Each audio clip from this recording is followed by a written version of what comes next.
Is that Marcus Bennett? Can't be. Whitfield had him thrown out of this business 12 years ago. Well, someone forgot to tell him that. You know he funds the scholarship program tonight's honoring. The Bennett name on the Whitfield Gala program. Watch tonight. I don't think he's here for the canapes. James, Whitfield's been asking about you. Good things for once. This is the only place I don't feel like I have to prove anything. Diane Whitfield, marry me. They told him he would never set foot in that house again. They told him his name would be nothing but a whisper of shame in that family's history. But 12 years later, Marcus Bennett walked back through those same marble doors in a tailored black suit, a fortune behind him, and a truth in his pocket that would bring an entire family to its knees.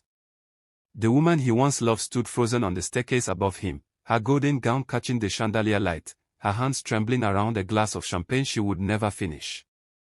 Because the man they destroyed to protect their name had finally come home. And this time, he wasn't asking for forgiveness. Before we dive deeper, let us know in the comments where you're watching from. We'd love to hear from you. And if you're new here, click on the subscribe button so you never miss any of our upcoming videos. What really happened to Marcus Bennett 12 years ago? Why did the woman he was supposed to marry never once call to ask if he was innocent? And what did Victoria Cole know that she carried in silence for over a decade, hidden behind smiles and expensive jewelry? Somewhere in that mansion, behind the string quartet and the clinking glasses, 3 people were about to find out that the past never truly stays buried. It waits. It watches. And when it finally speaks, nobody in that room would leave the same person they were when they walked in. Marcus Bennett grew up in a small rented apartment above a laundromat in Newark, New Jersey, raised by a single mother who cleaned office buildings at night so he could stay in a decent school. He remembered the smell of bleach on her uniform when she came home at 2 in the morning, kissing his forehead before collapsing into sleep. He promised her that one day she would never have to work another night shift in her life. By 24, Marcus had earned a position at Whitfield & Cole Investments, one of the most respected private equity firms on the East Coast. He was sharp, disciplined, and hungry in the way only people who have known real luck can be hungry. It was there he met Diane Whitfield, the founder's only daughter, a woman with a quiet laugh and an even quieter kindness that made him feel, for the first time in his life, like he belonged somewhere. Diane was nothing like the world she came from. She hated the galas, the gossip, the performative charm of old money. She once told Marcus, sitting on the fire escape of his apartment eating takeout out of the container, that she felt more like herself in that moment than she had in any ballroom her family had ever built.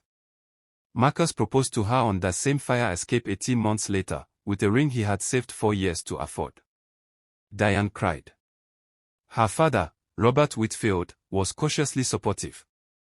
Her mother, Helen, adored Marcus. But there was one person in that family circle who watched the engagement with a smile that never quite reached her eyes. Her name was Victoria Cole, Diane's cousin, raised alongside her like a sister, and secretly in love with the very man Diane was about to marry. If you were Diane, watching your cousin smile at your engagement party while hiding something like that inside her, would you have noticed? Would anyone have? 6 weeks before the wedding, an internal audit at Whitfield & Cole uncovered $11 million missing from a client trust account. The transfers were routed through Marcus's login credentials, timestamped during hours he had no alibi for, and traced to an offshore account that, on paper, appeared connected to him.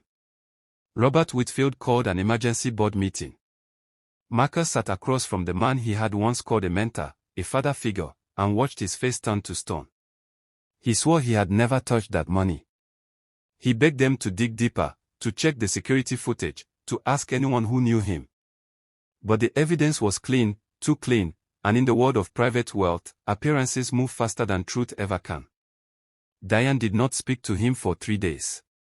When she finally called, her voice was hollow, asking him one question over and over. Why would you do this to us? He told her he didn't. She wanted to believe him, he could hear it cracking in her throat, but her father had already made the decision for the family. Marcus was quietly let go, his name scrubbed from every project he had built, and within a month, whispers of fraud followed him into every interview room in the city. Nobody would hire him. Diane's engagement ring arrived back at his apartment in a small brown envelope, no note attached. That's when he realized it wasn't just his career they had taken from him. It was everything he thought he had earned the right to keep. If this story has your heart racing, comment, "I'm still watching, let's see who's truly following till the end." Because what happened next is the part of this story nobody in that family ever expected. Marcus left New York with 2 suitcases and $11,000 in savings. He drove to Austin, Texas, where nobody knew his name or his ruined reputation, and took a job doing bookkeeping for a small logistics company that paid him in cash under the table because no firm would touch him with fraud allegations attached to his record, proven or not. He slept in his car for the first 6 weeks. He called his mother every Sunday and lied to her, told her things were going well, that he was building something new, because he could not bear to let her carry his shame after everything she had already carried for him. It took him 4 years to rebuild his credibility from nothing, working under a business partner named Sophia Reyes, a sharp and quietly determined woman who saw something in him that others had refused to see, someone worth betting on. Together they built a small logistics analytics company from a rented office above a tire shop. Marcus worked 18-hour days, driven by something deeper than ambition, a need to prove that the 11-year-old boy who watched his mother scrub office floors was capable of building something no one could ever take from him again. Sophia became his partner in every sense of the word, first in business, and eventually in life.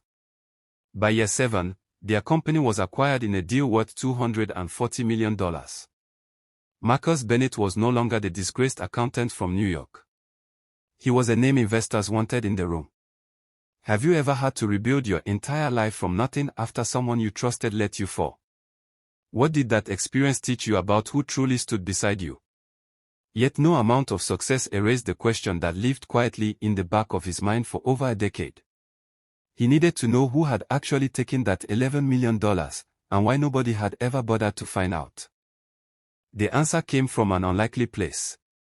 Sophia, now his fiancée, had hired a forensic accountant to review an old asset his new company had acquired, a shell firm once linked to Whitfield & Co.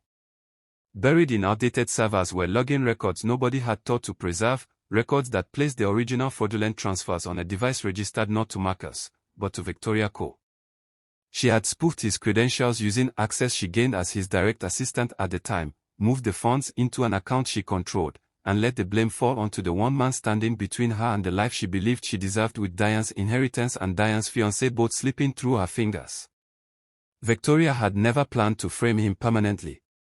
She believed the wedding would simply be postponed, that Diane would eventually move on, and that she could quietly return the funds before anyone noticed. But once Marcus was fired and disgraced, returning the money would have meant confessing everything, so she buried it deeper, year after year, letting an innocent man carry a crime that was never his.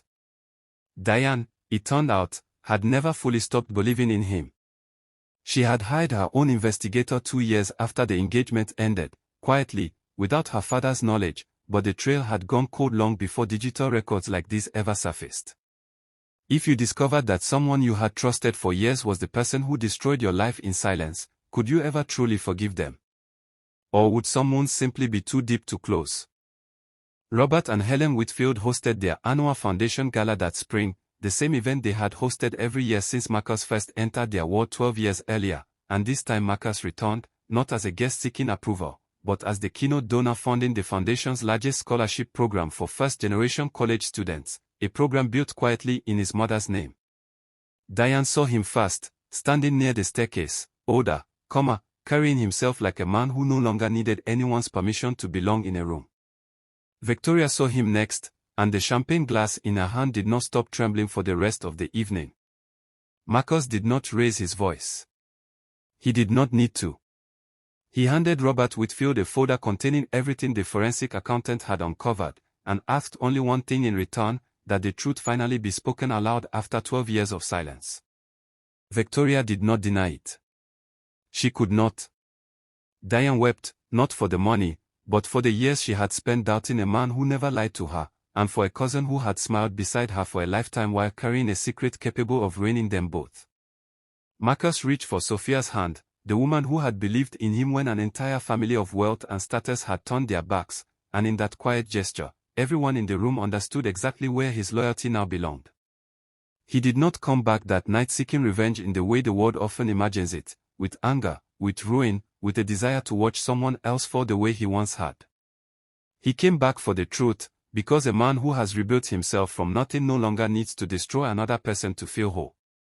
Sometimes the deepest form of justice is simply living a life so full and so true that the lie can no longer survive beside it. And that is exactly what Marcus Bennett had built, quietly, patiently, over 12 long years. What would you have done in his place? Walked away with your success and said nothing, or returned to make sure the truth was finally heard? Do you believe some betrayals deserve confrontation, or is walking away always the stronger choice? Engagement CTA. If you believe some people never truly get away with what they've done, no matter how many years pass, let us know in the comments.